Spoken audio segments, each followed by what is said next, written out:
mayonnaise ကိုအပြစ်မှာဝယ်စားရင်လည်းဈေးတွေကခေါင်ကိုက်နေပြီဖြစ်တာမို့လို့အိမ်မှာပဲ mayonnaise လေးလုပ်ဖြစ်တာကိုမျှဝေလိုက်ပါတယ်ရှင်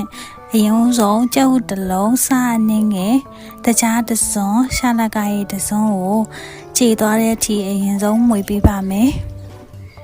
မွေလာလိုက်တာ9မိနစ်လောက်လည်းရှိပြီမလို့စီထည့်ပါမယ်စီကိုတော့ဖြည်းဖြည်းချင်းစီလောင်းထည့်ပါမယ်စီကိုတော့အဲ့ရေချိန်ကွက်နဲ့100 ml ကြော်လောက်လေးထည့်ရပါတယ်စီအရမ်းများသွားရင်လည်းအရမ်းအီပြီးတော့စားလို့မကောင်းပါဘူးစီကိုတော့နေကြစီဒါမှမဟုတ်ဟင်းသီးရွက်စီကိုသုံးပြလို့ရပါတယ်ပဲစီကိုတော့သုံးလို့မရပါဘူးเนาะဘလန်ဒါလေးနဲ့ဆိုရင်တော့ညံနေပေါ့เนาะဒါကတော့လက်နဲ့မလို့နည်းနည်းတော့ကြာပါတယ်လက်လဲနည်းနည်းညောင်းပါတယ်စလုပ်ခနဲ့ကဘရန်ဒါလေးနဲ့ဆိုရင်တော့အနှစ်ကပိုပြစ်ပါတယ်အခုကတော့လက်လေးနဲ့ပဲလုပ်ရတာမလို့အနှစ်က